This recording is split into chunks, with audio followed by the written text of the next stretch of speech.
My name is Lena Parker. I'm 23 years old, and I live in a small town in Ohio. People often say that every child needs love from their mother. I believed that too. But my life was different. My mom was ashamed of me. I didn't know why. When I was little, I thought every family was like mine. I thought it was normal for a mother to smile at everyone except her own daughter. I thought it was normal for hugs to happen only in movies. My earliest memory is from my first day of school. I was 6 years old. I wore a blue dress with little white flowers. I was excited because I wanted my mom to take a picture with me. She looked at me for a few seconds and sighed. "Lena, stand over there," she said. I smiled and stood near a tree. She took a picture of only me. "Mom, can we take one together?" I asked. She shook her head. "I'm late for work." Then she walked away. I watched other children holding their mothers' hands. Some mothers fixed their children's hair. Some kissed their foreheads. I stood alone. That was the first time I felt different. As I grew older, the feeling never disappeared. My mom, Melissa Parker, worked as a real estate agent. She always dressed well. She cared about her appearance and what other people thought. Our house was always clean. She wanted everything to look perfect, everything except me. She often looked at me with disappointment. "Lena, why is your hair always messy?" "Lena, don't wear that shirt." "Lena, don't talk too much." No matter what I did, it was never enough. I tried changing. I brushed my hair carefully every morning. I wore clothes she bought for me. I spoke softly. Still, she always found something wrong. One Saturday, she invited her coworkers to our house for dinner. Before they arrived, she looked at me seriously. "I want you to stay upstairs." I blinked. "Why?" "There will be adults here." "I can help." "No." She crossed her arms. "I don't want you embarrassing me." Her words felt like cold rain. I quietly went upstairs. From my bedroom window, I could hear laughter. I could smell fresh food. Everyone was having a good time downstairs. Except me. I sat on my bed with a peanut butter sandwich because Mom said dinner was only for guests. That night, I cried without making a sound. I didn't want her to hear me. At school, things were different. I loved reading books. I studied hard because I thought maybe good grades would make my mom proud. When I brought home an A on my science test, I ran into the kitchen. "Mom, look, I got the highest score." She barely looked up from her phone. "That's your job." I waited. I thought she would smile. She didn't. She simply walked away. I folded the paper and carried it back to my room. Sometimes I wondered if something was wrong with me. Maybe I wasn't pretty enough. Maybe I wasn't smart enough. Maybe I wasn't the daughter she wanted. Those thoughts stayed in my mind for years. The only person who made me feel loved was my grandmother. My grandma, Evelyn, lived 20 minutes away. Whenever I visited her, she hugged me tightly. "My beautiful girl," she always said. I loved hearing those words. One afternoon, I asked her a question I had been hiding in my heart. "Grandma, why doesn't Mom like me?" Grandma became very quiet. She held my hand. "Oh, sweetheart." She looked like she wanted to say something. Instead, she gently touched my face. Sometimes adults carry pain they don't know how to heal. I didn't do anything bad. I know. Then why am I never enough? Grandma's eyes filled with tears. You are enough, Lena. But Mom doesn't think so. Grandma hugged me again. This isn't your fault. Those words stayed with me, but they didn't erase the pain. When I turned 16, our high school announced the annual Parent Appreciation Night. Every student could invite one parent to receive a flower on stage. For the first time in years, I felt excited. Maybe this would be different. Maybe Mom would finally stand beside me. I carefully filled out the invitation card and placed it on the kitchen table. That evening, she came home from work. She picked up the card. She read every word. For a moment, I smiled. Then she looked at me with cold eyes. I'm not going. My smile disappeared. Why? I have more important things to do. It's only 1 hour. I said no. I felt tears burning my eyes. Please, everyone else's parents are coming. She sighed loudly. Lena, stop making everything about you. The room became silent. I lowered my head. For the first time in my life, I wondered if my own mother was happier pretending she didn't have a daughter at all. Parent Appreciation Night came faster than I expected. All day, I tried to stay hopeful. Maybe Mom would change her mind. Maybe she would surprise me. I even ironed my favorite white blouse after school. I brushed my hair carefully and looked at myself in the mirror. Maybe tonight will be different, I whispered. But deep inside, I already knew the answer. That evening, I walked into the school gym alone. Parents filled the room with happy voices. Mothers hugged their children. Fathers adjusted ties and took pictures. Teachers smiled as families laughed together. I searched every face. My mom wasn't there. I looked at the entrance again. Then again. Nothing. My teacher, Mrs. Carter, noticed me standing by myself. Lena, she said gently, is your mom running late? I forced a smile. I think she's busy. Mrs. Carter understood without asking another question. She placed a warm hand on my shoulder. I'm proud of you. Those simple words almost made me cry. During the ceremony, each student walked onto the stage with a parent. One by one, they handed a flower to their mother or father. The audience clapped. Cameras flashed. Then my name was called. Lena Parker. I stood frozen. Everyone looked at me. Slowly, I walked onto the stage alone. The flower felt heavy in my hand. The principal looked at me with kind eyes. You may keep the flower, he said softly. The gym became very quiet. I smiled as if everything was fine. But inside, my heart was breaking. That night, I carried the flower home. Mom was sitting on the couch watching television. She didn't even ask how the event went.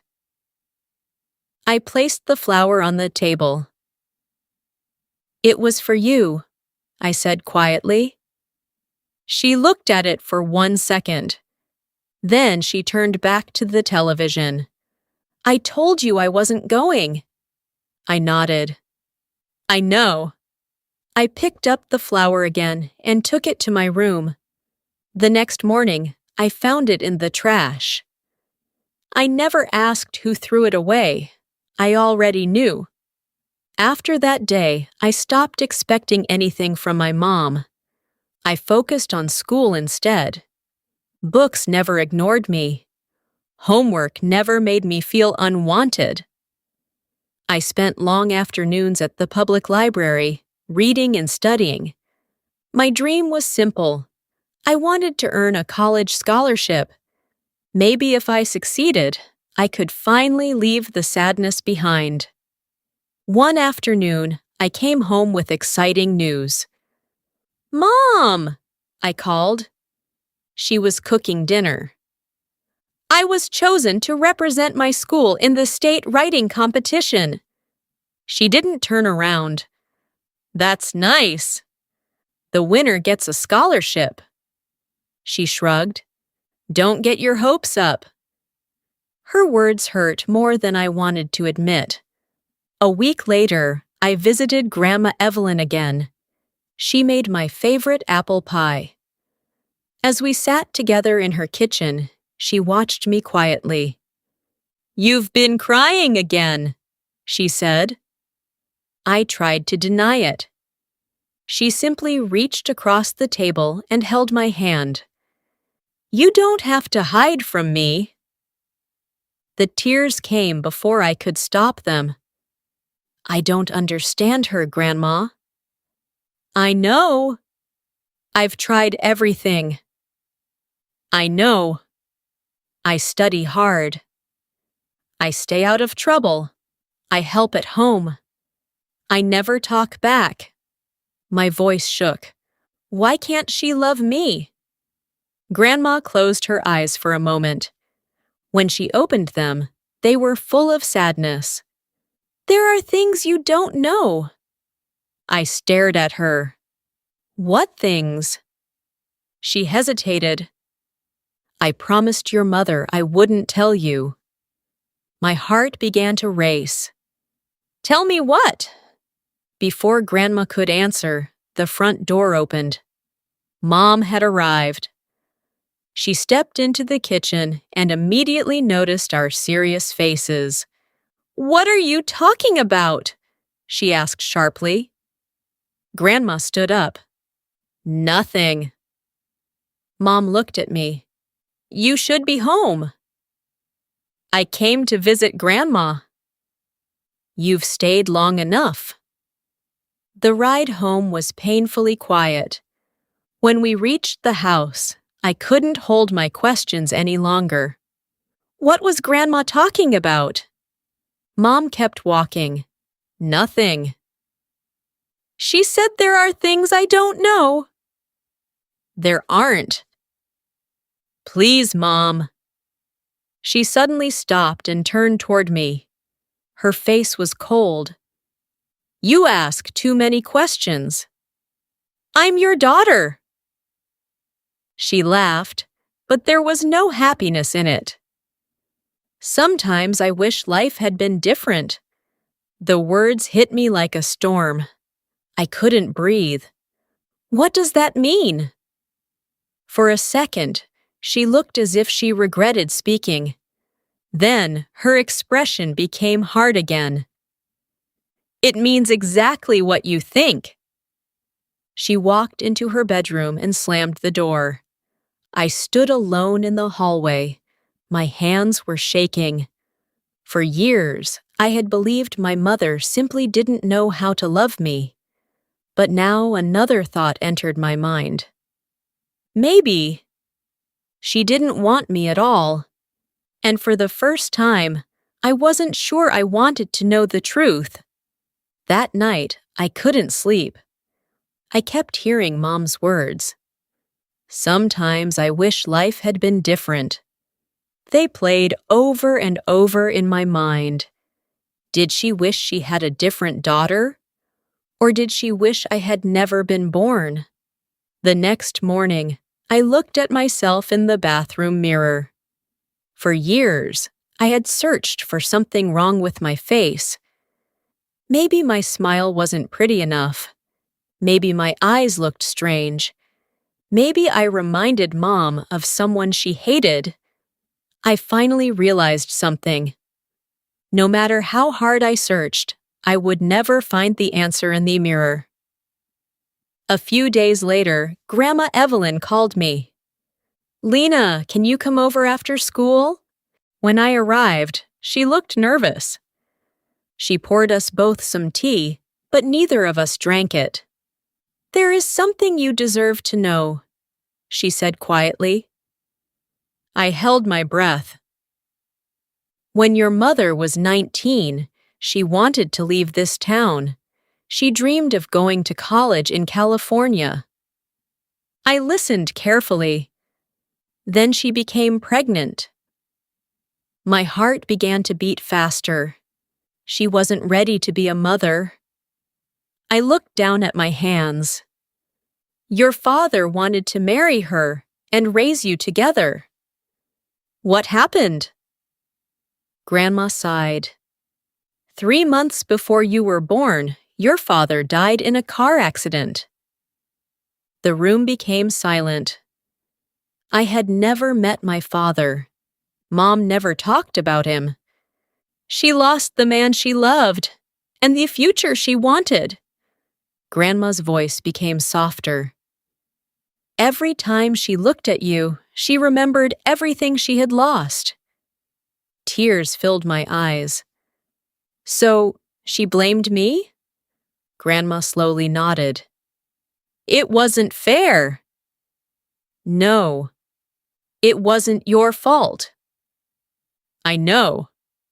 But pain can make people forget how to love. I cried harder than I ever had before, not because I hated my mother, because I finally understood her. Understanding the reason didn't erase the hurt, but it answered the question I had carried since I was 6 years old. When I got home, Mom was making dinner. I stood in the kitchen doorway. I know about Dad. She froze. Slowly, she turned toward me. Who told you? Grandma. Her face became pale. For a long time, neither of us spoke. Finally, I asked the question I feared most. Did you ever love me? She looked away. I provided for you. That's not what I asked. She gripped the kitchen counter. I did what I had to do. Mom. I couldn't look at you without remembering him. Tears rolled down my face. I was just a baby. I know. I needed my mother. I know. You punished me for something I never did. She covered her face with her hands. I know. Those 2 words were the closest thing to an apology I had ever heard. But they came too late. I quietly walked upstairs. That night, I filled out my college applications. Every scholarship, every financial aid form, every opportunity I could find. I made one promise to myself. I would stop chasing love from someone who refused to give it. 3 months later, a large envelope arrived in some mail. I opened it with shaking hands. Congratulations! I had received a full scholarship to a university in Chicago. I screamed with happiness. Grandma hugged me tightly. I knew you could do it! For the first time in years, I felt hope. When Mom came home, I handed her the letter. She read it carefully. You're leaving. Yes. She placed the letter back into my hands. When? August. She nodded. That's good. Just 2 words. No hug. No congratulations. No, I'm proud of you. Nothing. A small part of me still waited for her to stop me. She never did. The summer passed quickly. I packed my clothes into 2 old suitcases. Grandma helped me fold my sweaters. She secretly slipped $50 into my backpack. For emergencies, she whispered with a smile. The morning I left, I carried my bags to the front door. Mom was drinking coffee.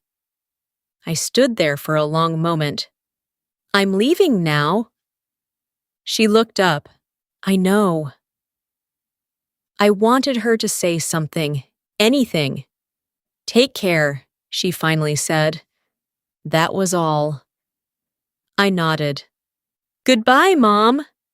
I walked out the front door without looking back. As the bus pulled away from my hometown, tears ran down my face. Not because I was afraid, not because I was alone, but because I finally accepted one painful truth. Sometimes the people who are supposed to love you the most are the ones you must leave behind, so you can finally learn to love yourself. Chicago was nothing like my hometown. The streets were busy, people walked quickly, and no one knew my story.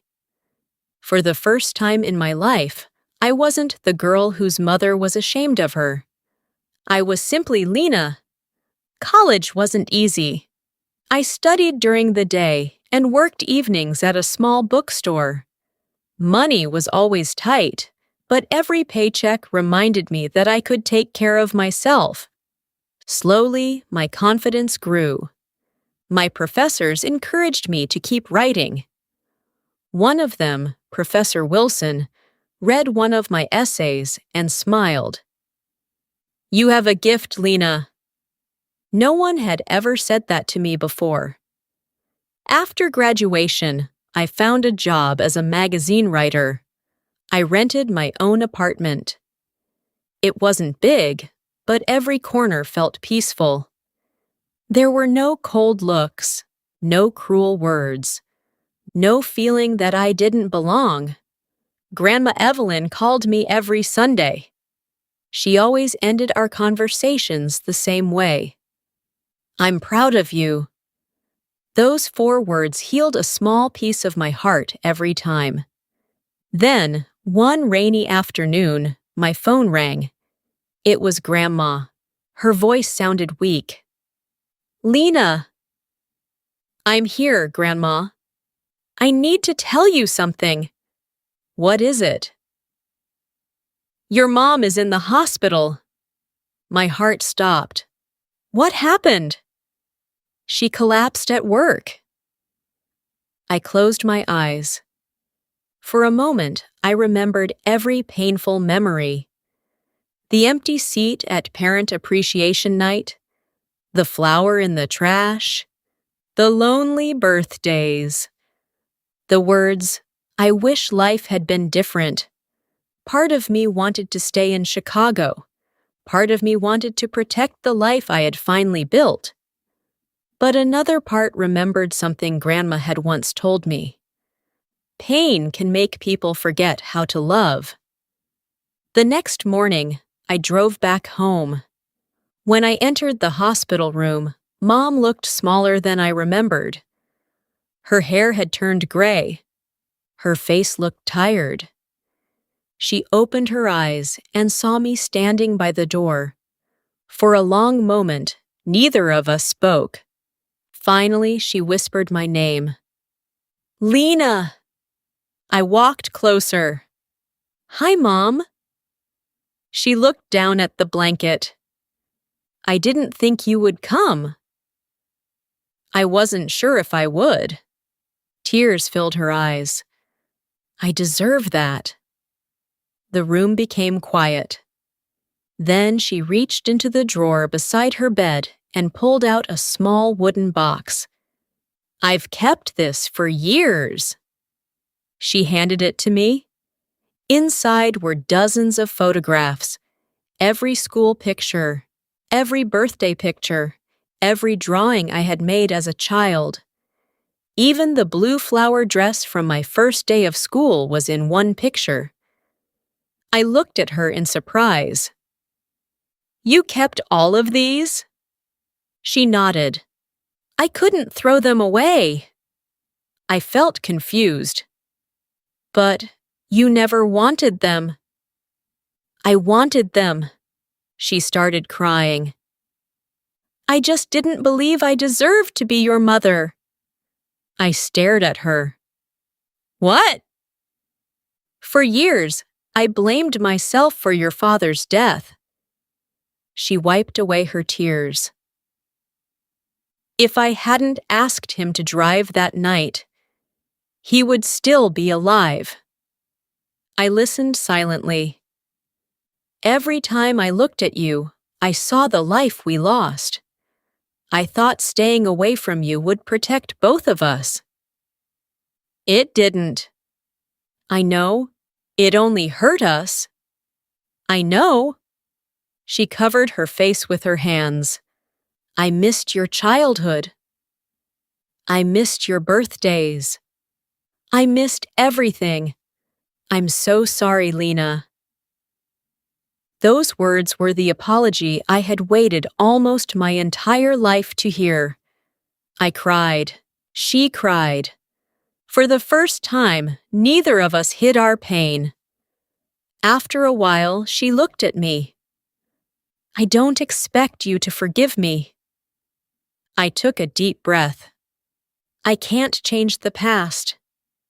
She nodded. Neither can I. But I don't want to carry this pain forever. She looked at me with hopeful eyes. I forgive you. She began to sob. Then, very slowly, she opened her arms. This time, I stepped forward. It was the first real hug I could ever remember receiving from my mother. It didn't erase the lonely years. It didn't erase the tears. But it gave us a chance to stop living in yesterday. A year later, Mom came to Chicago for the first time. She attended the launch of my first book. When my name was announced, I looked into the audience. There she was, smiling. After the event, she hugged me proudly in front of everyone. "This is my daughter," she said. My daughter, and I'm so proud of her. Those were the words I had dreamed of hearing since I was a little girl in a blue dress. Sometimes love comes late. Sometimes apologies arrive after years of silence. But one lesson changed my life forever. The people who hurt us may never be able to give us the childhood we deserved. Yet we can still choose not to let yesterday steal the happiness of today. Because healing doesn't begin when someone says, "I'm sorry." Healing begins the moment we believe we were always enough,